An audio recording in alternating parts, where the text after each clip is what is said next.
This is probably 2 a.m. brain, but it's only 10 p.m. But because I'm old, it feels like 2 a.m. Feeling very discouraged right now. I actually got to go out and go through a local thrift shop and dig up a whole bunch of stuff for potential costume pieces, which is cool. And we found some really cool stuff.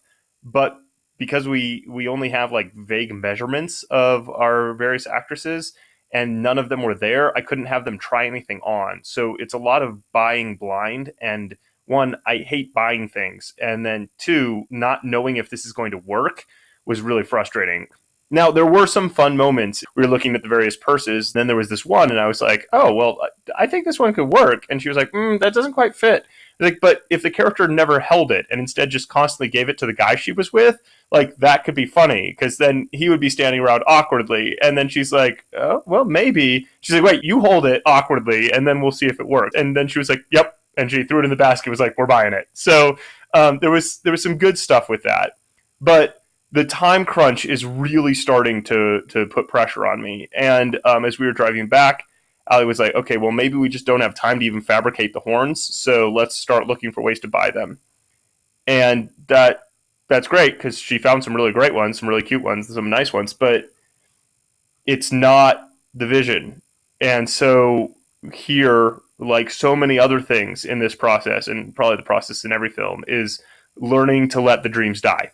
You know, the things that you have in your head of, oh yeah, we're going to fabricate these and they're going to look really awesome because we're going to make them specifically based off of our vision for whatever.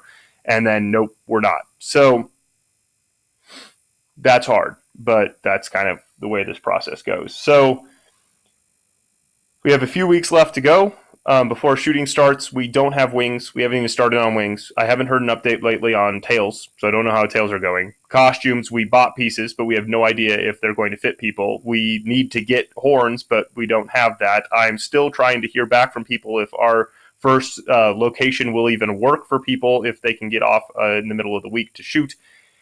And there's a lot of other little pieces still running around out there that we just haven't even touched. So there's a lot to do. And I got asked by some guys that I've known for years ago, who were like, hey, we only have 2 people for our crew. Will you come be our 3rd crew person for a documentary shoot this weekend? So I was like, okay, fine. So now I'm down 4 days of pre-production for this.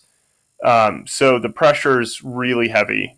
And even after finding such great pieces and spending $62 at the thrift store buying all these awesome props and costume pieces, driving back in the dark, it was like, why am I even trying?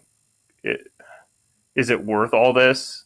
Especially when you don't have, when you can't do the things that you want to do, when you don't have the opportunity to execute the things that you imagined in your head. But could it be better because of that? Probably. But still, there's a thing about letting the dream die and letting your vision or the thing that you imagined in your head fall apart. It's just hard, especially this at late at night, especially when I'm this tired and when I have so little time to get stuff done between now and then. Yeah, the project moves on.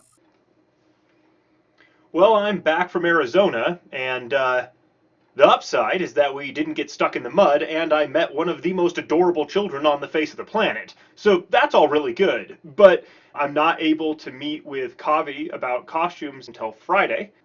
And then last night, I went over and met with Laurel, and she said, so how important are wings to this film?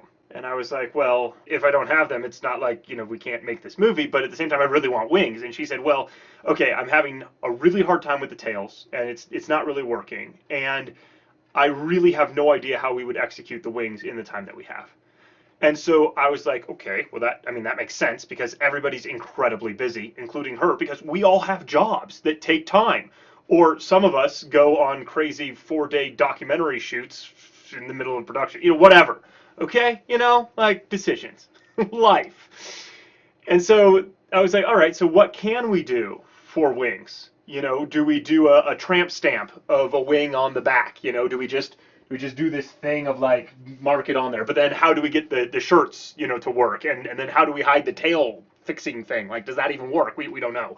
So I was like, okay, well, what if I did like a wing tattoo on the hand, like on the wrist right here? Like, would that work? Okay, well, what if we did the beret thing with the hair, the coming off the hair, but then we got the horns, and that was really from an anime, and it probably wouldn't work at all for humans. So eventually I was like, well, why don't we just take some craft foam and make little wings and kind of like just stick magnets on them and stick magnets on the inside of the bra strap on the back, and like just have them stick there, and they can just come out just a little ways and see what happens. And so we sketched some stuff on paper, took out a piece of craft foam that was right there, and we cut out a half a wing, and it was like, that might be really cute, or it might be really dumb, who knows? And so that's what we're doing. We're trying out craft foam little wings that will just be there. They won't look biological, which is what I originally hoped, kind of like this, they grow out of the lower back of my characters, but maybe it'll work. Now it's a costume piece. It's an aesthetic thing. It's a thing that my characters do. Like, there we go. It's a thing. We'll try it. Brittany is currently working on getting props and things like that. We just keep buying more props. She's like, well, this is only $10. I'm like, yeah, but when we buy 10 of them, that's $100, and that's more than we spent on a film several ago. She's like, yeah, but this one is about resources and trying to figure this out. So there's some good stuff there, but it's hard. Some of the good things that came out of the Arizona trip, though, was that I got some ideas from the guys that we were shooting with. They are very familiar with run and gun, low budget productions. And it was interesting to see how they go about making their movies and what they do for that. We show up, and I'm like, so have we seen the location? What does that look like? And they're like, we don't know. We haven't been there yet. We'll be there tomorrow. Like, okay, well, what about the actors that we're going to be working with? How are they? Are they going to be pretty good? And they're like, well, we'll get what we get. And I was like, how do you not freak out about this? Like, I'm freaking out about my film because I don't have details figured out, and like, you have no details, none. And they were like, yeah, but when you've been doing this as long as we have, and this is just the way that every production goes, you just go for it. And I was like, well, that's interesting. I also got to test out my audio equipment, and I think it's my mic or my preamp to my mic, which would make sense because that's what I've thought it is. But now it's okay, well, what do we buy to, fix that? What is that? How do we make the audio signal higher, better? Yeah, this morning I was incredibly stressed out about this whole thing, and I was like, I don't know how we're going to make this thing come together. Right now, we'll see. Yeah, that's what I've got for you. I wish I had more like really good news, but it continues to be a process of, okay, if we can't do what we want, what can we do? And what are the solutions, the creative ways of getting around the things so that we can get what we want, even though it's nothing like what we wanted? I guess that is the lesson here is, the dreams die.